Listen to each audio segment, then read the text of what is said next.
Education point India में आप सभी का स्वागत है। आज हम बात करेंगे गुलामगिरी ऑडियो बुक भाग 15, जिसमें सरकारी शिक्षा विभाग, म्युनिसिपैलिटी, दक्षिणा प्राइज कमेटी, ब्राह्मण पत्र की एकता तथा शूद्रों अछूतों के बच्चों को लिखना पढ़ना नहीं सिखाना चाहिए, इसलिए ब्राह्मणों द्वारा रचाए गए षड्यंत्र आदि के बारे में पढ़ेंगे। अगर दोस्तों आपने भाग 1 से 14 तक नहीं देखे हैं तो हमारे चैनल में जाइए, प्लेलिस्ट में, वहाँ पे आपको गुलामगिरी बुक मिलेगी। सभी भाग ज़रूर देखिए और चैनल को सब्सक्राइब करना न भूलें। दौड़ीराव। सरकारी बुनियादी शिक्षा विभाग के ब्राह्मण कर्मचारी गुलाबी बेईमानी करते हैं, इसका क्या मतलब है? ज्योतिराव।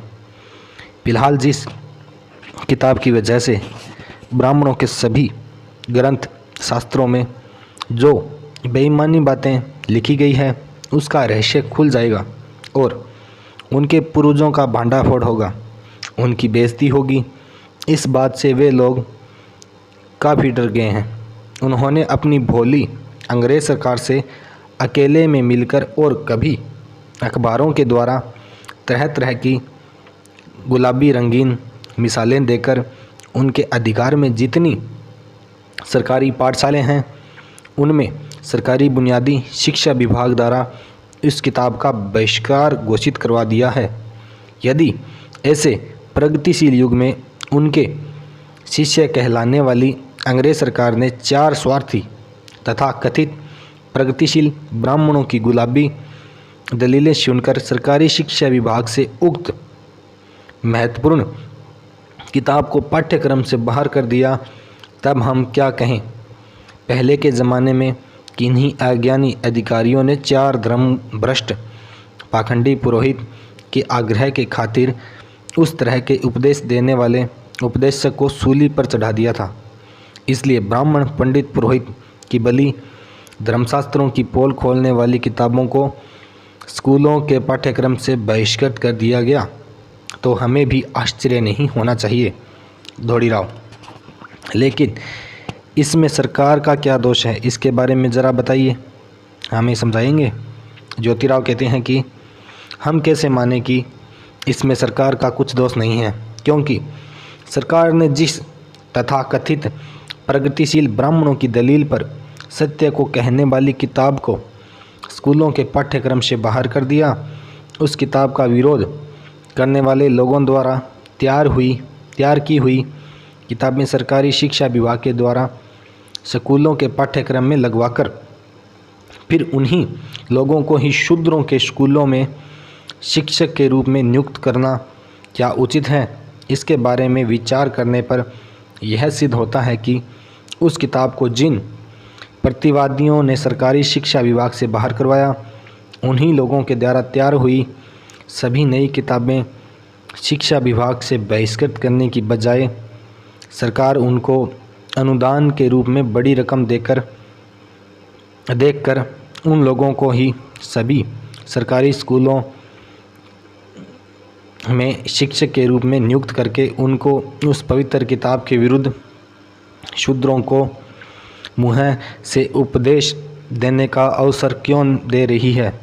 इसलिए हमारी भोली अंग्रेज सरकार के लिए उस पवित्र किताब की तरह ही सरकारी शिक्षा विभाग के उन सभी प्रतिवादियों को उनकी किताबों के साथ बाहर करना संभव न हो तो सरकार को पूरा शिक्षा विभाग बंद कर देना चाहिए, जिससे ये लोग अपने घरों में जाकर आराम से बैठ जाएंगे और यह होगा कि शूद्रों पर जो टैक्स का बोझ बढ़ता जा रहा है वह कम हो जाएगा।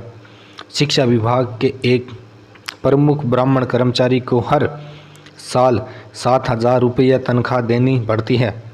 अब सुल्तानी तो रही नहीं, किंतु आसमानी मेहर हुई तो इतनी रकम तैयार करने के लिए शूद्रों को कितने परिवारों को 1 साल तक दिन रात खेती में जुटते रहना पड़ता होगा।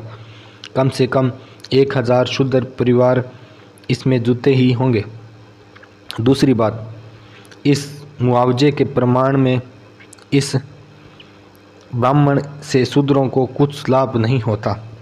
अरे हर दिन 4 पैसे कमाने वाले शूद्र मजदूरों को चिलचिलाती तेज़ धूप में सूरज के कितने निकलने के समय से लेकर सूरज के डूबने तक सड़क पर चिट्ठी की टोकरियां सिर पर ढोनी पड़ती है।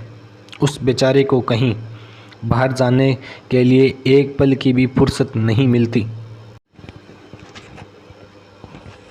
जबकि और बिना काम किए, बिना शारीरिक मेहनत के हर दिन 20 रुपये मिलने वाले ब्राह्मण कर्मचारियों को स्कूल में खुली जगह पर कुर्सी में बैठने का काम करना पड़ता है। ये लोग म्यूनसिपैलिटी के मेहमान बनकर हर दिन सुबह और शाम को धूप गर्मी का माहौल समाप्त हो जाने के बाद ही बाहर घूमने के लिए निकलते हैं। उनके बाहर घूमने के लिए निकलने का उद्देश्य अपने परिचितों से मेल मिलाप करना होता है। इसलिए वे सज धज के बड़े नखरे में घोड़े की गाड़ी में सवार होकर शहर के रास्तों पर लोगों के घर और खेत देखते हुए अपनी अकड़ दिखाते हैं। लेकिन उनको यह अकड़ दिखाने के लिए फुर्सत कहाँ से मिल जाती है। अरे उन्होंने शहर के लोगों को अभी तक यह नहीं बताया कि शिक्षा से क्या लाभ होते हैं। लेकिन इनको नखरे दिखाते हुए शहर की सड़कों पर घूमने में बड़ा मज़ा आता है, बड़ा गौरव लगता है। लेकिन फिर भी हर माह 10 रुपये पाने वाले मिशनरी उपदेशक इन ब्राह्मण पंडित पुरोहितों से 1000 गुना अच्छा है। ये लोगों इस मिशनरी उपदेशक के पैर के धूल की भी बराबरी करने लायक नहीं है, क्योंकि जिसे शहर में वह ईसाई मिशनरी उपदेशक रहता है, उस शहर के सभी को यह मालूम रहता है कि वह एक धर्म का उपदेशक है। लेकिन एक ब्राह्मण शिक्षक जिस मकान में रहता है, उस मकान के नीचे के रहने वाले किराएदार को भी मालूम नहीं रहता कि वह कौन 30 मार का है। अरे यह ब्राह्मण फिर अपने ऊपर के यूरोपियन कर्मचारियों से हर दिन इधर उधर की गप्पें लगाकर मन चाहे वह घंटा 2 घंटा स्कूल में ब्राह्मणों को पढ़ाकर उनको साल में 2-4 लिखित रिपोर्ट कर देता है और उनका काम हो गया। लेकिन ऐसे लोगों को ही 4 पढ़े लिखे लोग ईमानदार नौकर और देशभक्त कहते हैं। इन बिकाऊ ब्राह्मण नौकरों ने आज तक शिक्षा विभाग के लाखों रुपये खा लिए हैं। लेकिन सच कहता हूँ कि उनके हाथ में न तो किसी अछूत को शिक्षा मिली है और न शूद्र को। उन्होंने उनमें से किसी एक को भी आज तक म्यूनसिपैलिटी का सदस्य नहीं बनाया। इससे तुम ही सोचो कि शिक्षा विभाग में जितने ब्राह्मण कर्मचारी हैं, वे सभी वफादार नौकर अपने देश के मेहनतकश अछूतों के प्रति कितनी हमदर्दी दिखाते हैं। इतना ही नहीं, ये देशभक्त म्यूनसिपैलिटी में बड़े अफसर होने पर भी पिछले साल के अकाल में अछूतों को पीने के लिए सरकारी बावड़ी का पानी भरने में कोई मदद नहीं की। इसलिए अछूतों का म्यूनसिपैलिटी के सदस्य होना कितना आवश्यक है, यह आप सोच सकते हो। फिर दौड़ीराव कहते हैं कि आपका कहना एकदम सही है, इसमें कोई दो राय नहीं हो सकती।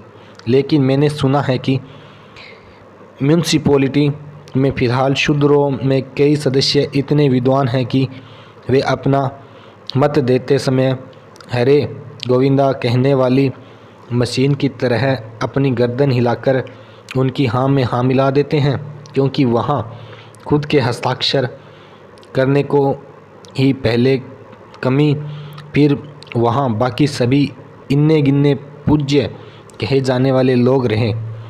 फिर ऐसे शुद्ध सदस्यों की कमेटी में कुर्सी पर बैठकर अपनी गर्दन हिलाकर हस्ताक्षर करने योग्य कुछ लोग क्या अछूतों में मिल जाएंगे। दौड़ीराव फिर ज्योतिराव कहते हैं कि ऐसे शूद्र सदस्यों से कई गुना अच्छा लिखने बोलने वाले कई अछूत मिलेंगे, लेकिन ब्राह्मणों के स्वार्थी, नकली, पाखंडी धर्मशास्त्रों की वजह से सभी अछूतों को छूना पाप समझा गया। इसकी वजह से उन बेचारे शूद्र सदस्यों को सभी लोगों में मिलजुल कर अमीर होने की सुविधा कहाँ उपलब्ध हो सकती है। उनको जो आज भी गधों पर बोझ लादकर अपने परिवार का पेट पालना पड़ रहा है। धोड़ीराव कहते हैं कि सभी जातियों की अलग अलग जनसंख्या के अनुसार म्यूनिसिपालिटी में किस जाति के सदस्यों की संख्या ज़्यादा दिखाई देती है। ज्योतिराव कहते हैं कि ब्राह्मण जाति की। धोड़ीराव कहते हैं कि इसलिए इस म्यूनिसिपालिटी में बेगारियों और मेहतरनों को छोड़कर ब्राह्मण कर्मचारियों की ही संख्या ज़्यादा है। इसमें से कुछ जल विभाग में काम करने वाले ब्राह्मण कर्मचारी थे। वे भयंकर गर्मी में अपनी जाति के ब्राह्मणों के घरों की टंकियों होंद में मनचाहा पानी भर देते थे और उस पानी का उपयोग वहाँ के सभी पड़ोसी ब्राह्मणों के कपड़े, बर्तन आदि धोने के लिए होता था।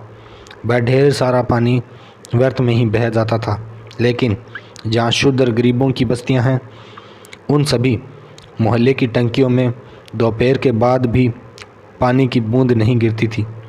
तपती दोपहर में यदि किसी राहगीर को अपनी ज़मीन अपनी प्यास बुझाने के लिए पानी नहीं मिलता है तो वहाँ के लोगों को कपड़े धोने के लिए, बच्चे एवं बड़ों को नहाने के लिए पानी कहाँ से मिलेगा। इसके अलावा ब्राह्मणों की बस्तियों में खूब नई टंकियाँ कितनी बनाई गई है, लेकिन पूना की जूनागंज बस्ती आदि मोहल्लों के लोग कई सालों से मांग कर रहे हैं कि उनके मोहल्ले में पानी की टंकी बनवाई जाए, लेकिन म्यूनिसिपैलिटी ने उनके चिल्लाने पर भी कोई ध्यान नहीं दिया। यहाँ ब्राह्मण सदस्यों की संख्या ज़्यादा होने की वजह से उन बेचारे गरीबों की कई साल तक सुनवाई ही नहीं हुई। लेकिन अंत में पिछले साल जब अकाल पड़ा तो मीठगंज के महार मातंगों ने काले होंद को छूकर वहाँ से पानी भरना शुरू कर दिया था। तब कहीं जाकर म्यूनिसिपैलिटी को होश आया और उसने इन गरीबों की सूंध ली। इस म्यूनिसिपैलिटी में इतना फिजूल खर्च उस काम पर किया गया कि वह उसके मुखिया के फैसले की और उसकी हालात को शोभा नहीं देता। छोड़िए इन बातों को, लेकिन म्यूनिसिपैलिटी में इतनी फिजूल खर्ची और अव्यवस्था होने पर भी उसके बारे में मराठी अखबारों के पत्रकार सरकार को क्यों नहीं चेता रहे हैं। ज्योतिराव कहते हैं कि अरे, सभी मराठी अखबारों के संपादक ब्राह्मण हैं, इसलिए अपनी जाति के लोगों के विरुद्ध लिखने के लिए उनका हाथ नहीं चलता। जब अंग्रेज सरकार का मुखिया था तो उस समय वह इन ब्राह्मणों की चतुराई चलने नहीं देता था। उस समय सभी ब्राह्मण संगठित होकर उस पर यह आरोप लगाते थे कि उनके ऐसा करने से हम सभी प्रजा इस तरह के से नुकसान हुआ है। इस प्रकार ये लोग उनके ऐसा करने से हम सभी विरुद्ध इस तरह गलत अफवाहें फैलाकर उनका इतना नुकसान कर देते थे कि उनको अपने मुखिया पद से इस्तीफा देने के लिए मजबूर होना पड़ता था और वे आगे इन म्यूनिसिपैलिटी का नाम लेना भी भूल जाते थे। लेकिन अपनी दयालु अंग्रेज सरकार भी उन सभी ब्राह्मण अखबारों की बात सुनकर उन अखबारों को सच मानकर कह देती थी कि उस लेख में सभी शूद्रों और अछूतों की बातें, समस्याएं भी शामिल है। लेकिन ऐसा समझने में हमारी भोली सरकार की बहुत बड़ी गलती है। उनको इतना भी मालूम नहीं कि सभी ब्राह्मण अखबारों और शूद्र तथा अछूतों को जीवन में एक बार भी ऐसे काम में मुलाकात नहीं होती। उनमें से अधिकतर अछूत ऐसे हैं जिनको यही मालूम कि आखिर अखबार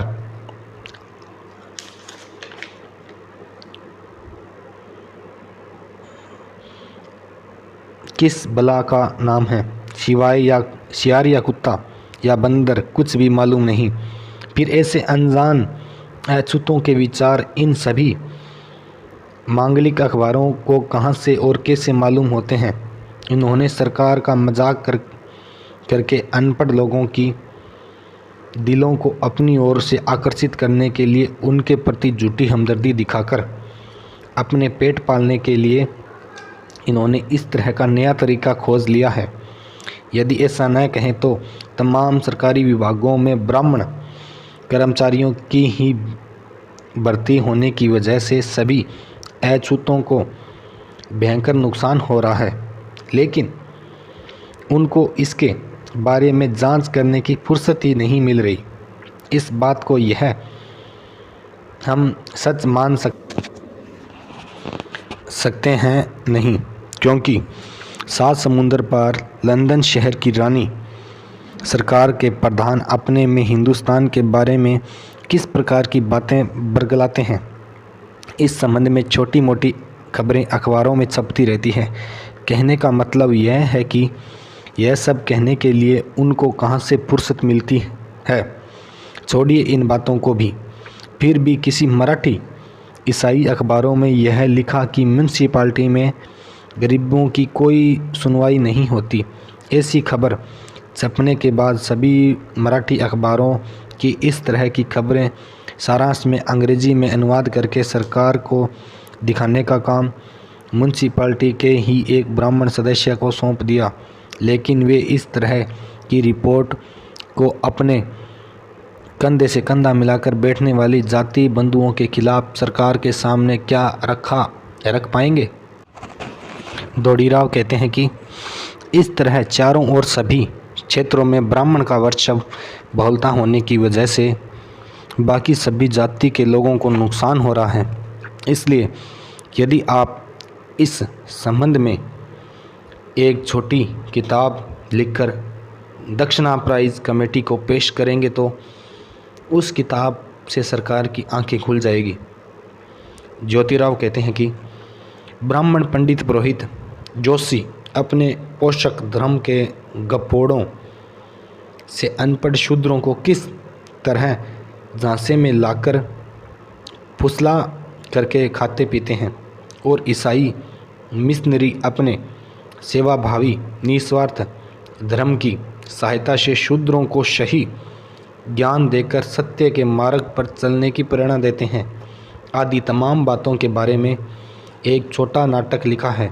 वह नाटक सन 1855 में दक्षिणा प्राइज कमेटी को भेजा गया था, लेकिन वहाँ भी जिद्दी ब्राह्मण सदस्यों के जातीय दुराग्रह के कारण अंग्रेज सदस्यों की एक भी नहीं चली और उस कमेटी ने मेरे इस नाटक को नापसंद कर दिया। इस दक्षिणा प्राइज कमेटी की म्यूनसिपैलिटी की ही छोटी बहन कहने में मुझे कोई संकोच नहीं होता। उस दक्षिणा प्राइज कमेटी को शूद्रों को प्रेरित करने चाहिए, शूद्रों को लिखने की प्रेरणा मिले। इसलिए कितनी जगह पर सहयोग किया, यह खोजने के लिए आप चिराग लेकर भी ढूंढेंगे तो कुछ मिलने वाला नहीं है। अंत में मैंने उस किताब को अलग रख दिया और कुछ साल बीत जाने के बाद दूसरी किताब लिखी। उस किताब में मैंने ब्राह्मणों की चालाकी के संबंध में लिखा था और मैंने सवे के पैसों से ही उस किताब को छपवाकर बंटवाया था। उस समय पुणे के मेरे एक मित्र ने बड़े आग्रह के साथ उस किताब को कुछ प्रतियां शिक्षा विभाग के सभी मुख्य अधिकारियों को उस पुस्तक की खरीदने के लिए सूचना पत्र के साथ भेजी, लेकिन एक भी अधिकारी ने ब्राह्मण पंडितों के डर के कारण एक भी किताब नहीं खरीदी और अपने ऊपर किसी भी प्रकार का आरोप नहीं होने दिया। फिर दौड़ीराव कहते हैं कि सच तो यह है कि आपको अपने लिए लोगों को खुशामद करने की आदत है नहीं, इसलिए आपकी किताबें बिकती नहीं। ज्योतिराव कहते हैं कि अरे भाई, अच्छे काम को पूरा करने के लिए गलत तरीका नहीं खोजना चाहिए, वरना उस काम के अच्छाई को भी धब्बा लग जाता है। उन्होंने मेरी एक किताब नहीं खरीदी तो क्या उससे मेरा बहुत बड़ा नुकसान हुआ? नहीं, लेकिन अब इसके बाद में भी इस तरह के घटिया लोगों के सामने किसी भी प्रकार की विनती करना पसंद नहीं करूँगा। मैं उनका विरोध करूँगा। हमें अपने जन्मदाता पिता का धन्यवाद करना चाहिए।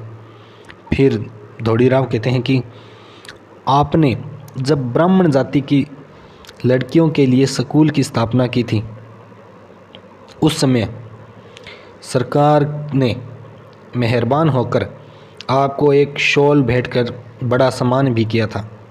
बाद में उसी तरह आपने अछूतों के लिए भी स्कूल की स्थापना करके उनके लिए ब्राह्मणों की सहायता ली थी और सभी स्कूलों में बड़े ज़ोर शोर से पढ़ाई लिखाई शुरू हुई थी।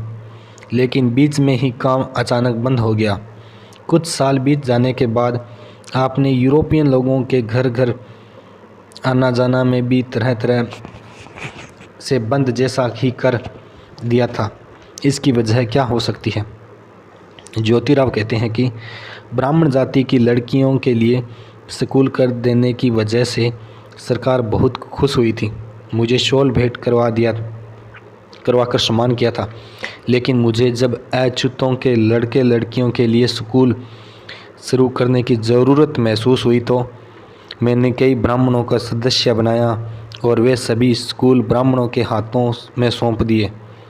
जब अछूतों के लड़के लड़कियों के लिए स्कूल शुरू किए तो यूरोपियन गृहस्थों ने मुझे बड़ी मात्रा में आर्थिक सहायता की जिसे मैं भूल नहीं सकता। उनके रेवेन्यू कमिश्नर रिब्ज साहब ने तो बहुत ही सहायता की थी। उन उदार दयालु गृहस्थों ने मेरी सिर्फ आर्थिक सहायता ही नहीं की, बल्कि वे अपना महत्वपूर्ण धंधा संभालते हुए भी उन अछूतों के स्कूल में बार बार आकर इस बारे में जानकारी लेते थे कि छात्रों ने पढ़ाई लिखाई में कितनी प्रगति की है। उसी प्रकार छात्रों को पढ़ाई के लिए प्रेरित करने की वे बड़ी कोशिश करते थे। इसलिए उनके उपकार अछूत छात्र छात्राओं की नस नस में समाये हुए हैं। उनके उन उपकारों से मुक्त होने के लिए यदि वे अपने चमड़े की जूतियां बनवाकर भी उनके पाँव में पहनाएं, तब भी वे उनके उपकारों को मुक्त नहीं हो सकते। इसी प्रकार अन्य कुछ यूरोपियन सज्जनों ने मुझे इस काम के लिए काफ़ी सहायता की। इसके लिए मैं उनका भी आभारी हूँ। उस समय उस काम में भी मुझे ब्राह्मण सदस्यों को लेने की ज़रूरत महसूस हुई, जिसके कारण ही अंदर की बात किसी समय ज़रूर बताऊंगा। बाद में जब मैंने उस स्कूलों में ब्राह्मणों के पूर्वजों के बनावटी धर्मशास्त्रों में लिखी हुई धूर्तपूर्ण बातों के संबंध में उन छात्रों को पढ़ाना शुरू किया तो उन ब्राह्मणों और मेरे बीच व्यवहार बोलचाल में खटास बढ़ती गई। उनके कहने का मतलब यह था कि अछूतों के बच्चों को बिल्कुल भी पढ़ना लिखना नहीं सिखाना चाहिए। यदि उनके लिए पढ़ना लिखना ज़रूरी ही है तो उनको केवल अक्षरों का ज्ञान हो, बस, इससे ज़्यादा बिल्कुल नहीं। लेकिन मेरा कहना यह था कि उन अछूत बच्चों को अच्छे दर्जे तक पढ़ाना लिखना सिखाकर उनमें इतनी क्षमता पैदा कर देनी चाहिए कि वे अपना भला बुरा खुद जान सके। अछूतों को पढ़ना लिखना नहीं सिखाना चाहिए, इसमें उनका स्वार्थ क्या हो सकता है? उनके मन को समझना आसान नहीं है। उन्हें लगा कि ये लोग पढ़ लिख कर बुद्धिमान बनेंगे।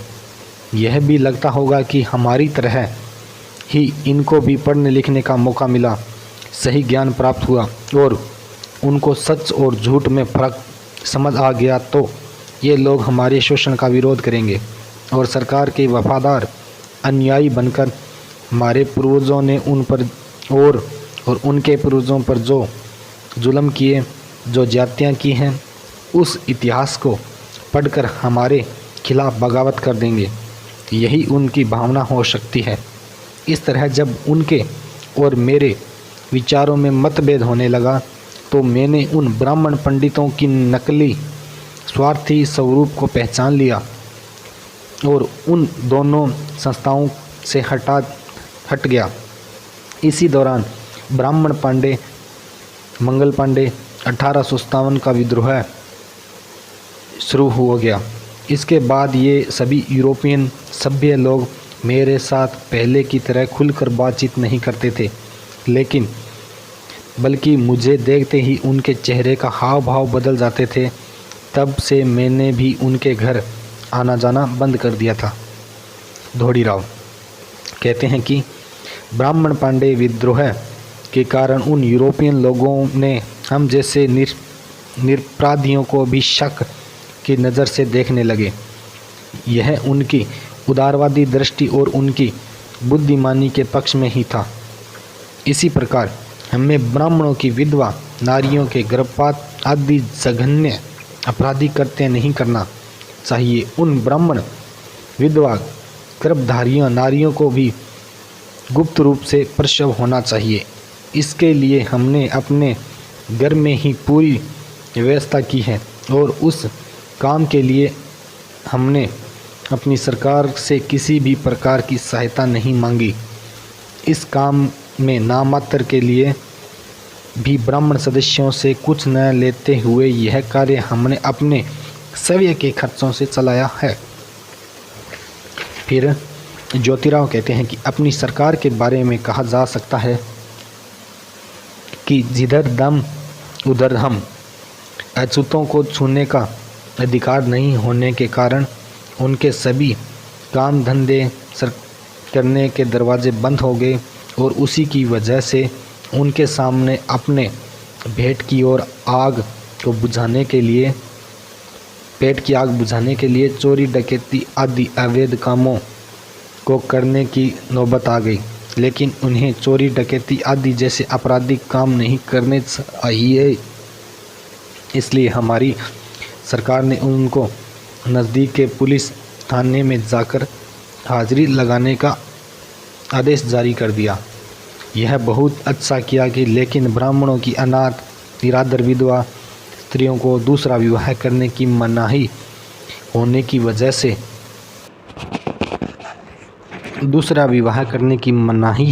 वजह से ब्राह्मण विधवा स्त्रियों को व्यभिचार करने के लिए मजबूर होना पड़ता है। गर्भपात और भ्रूण हत्या भी करने के लिए मजबूर होना पड़ता है। यह सब हमारी न्यायी सरकार अपनी खुली आंखों से देखती रहती है। फिर भी अछूत रक्षक जाति मांग कर वह जासूसी का पुराना काम करने वाली राओशी जाति के लोगों को इसके लिए नहीं लगाया जाता है।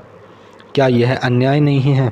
हमारी सरकार को गर्भपात और भ्रूण हत्या करने वाली ब्राह्मण विधवा स्त्रियों की अपेक्षा चोरी डकैती करने वाले मातंग महार लोग ज़्यादा दोषी दिखाई देते हैं।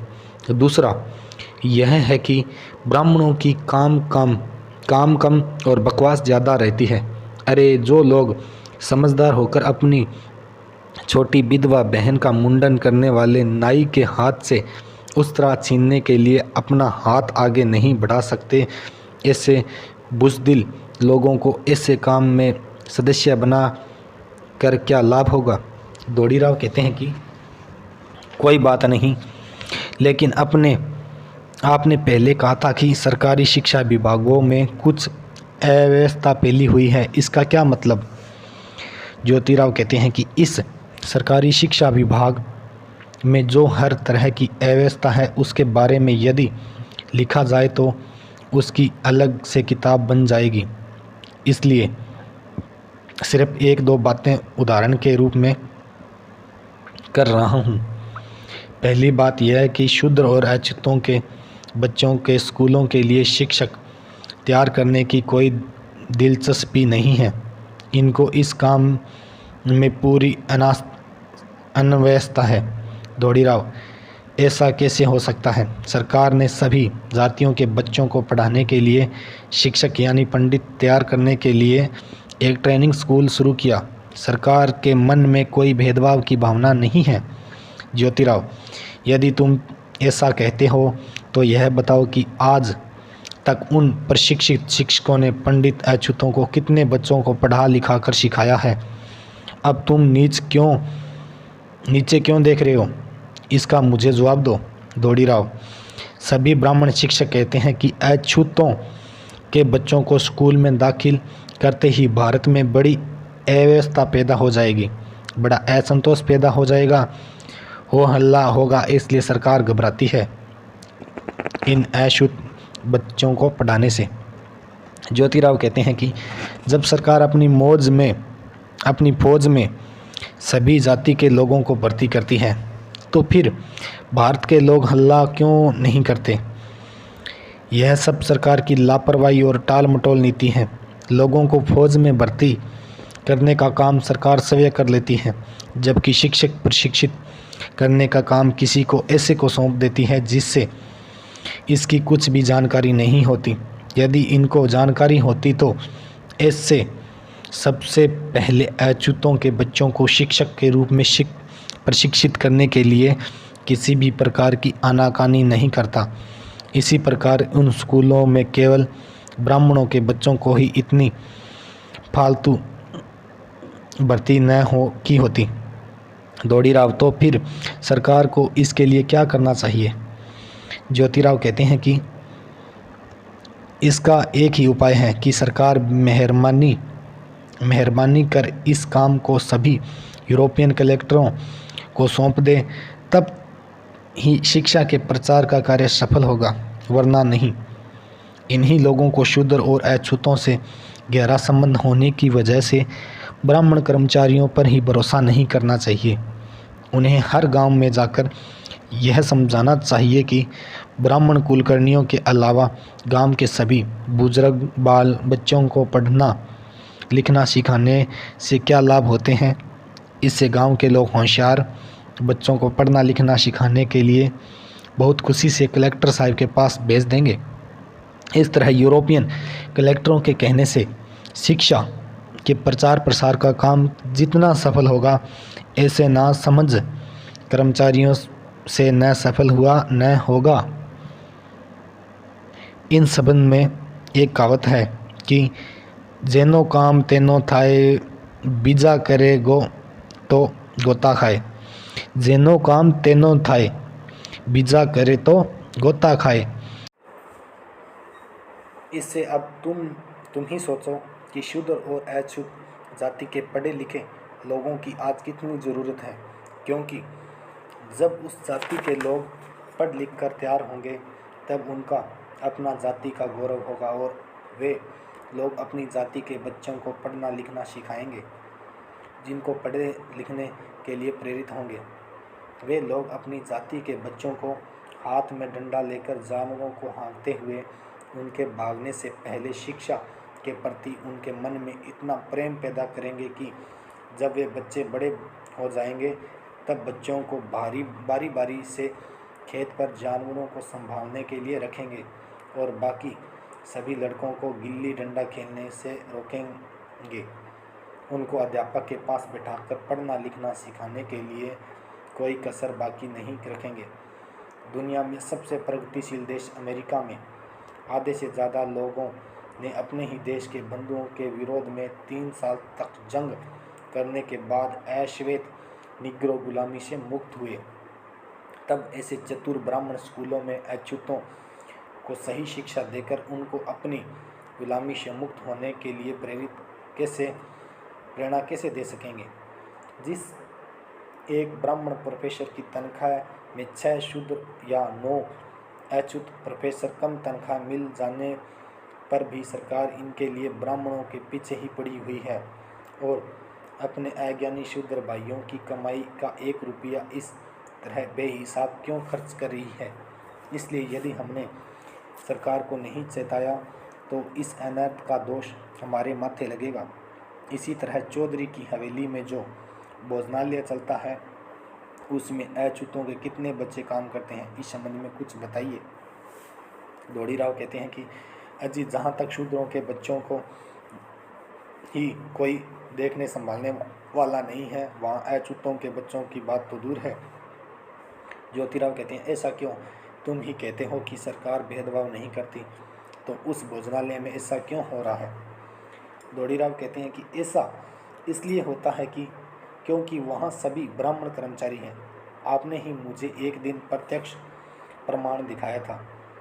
वह यह था कि जो ब्राह्मण पहले आपके पास नौकरी करता था वह अछूतों के स्कूल में किसी भी प्रकार का छुआछूत नहीं मानता था और स्कूल के सभी छात्रों को अपनी तरह पढ़ना लिखना सिखाता था।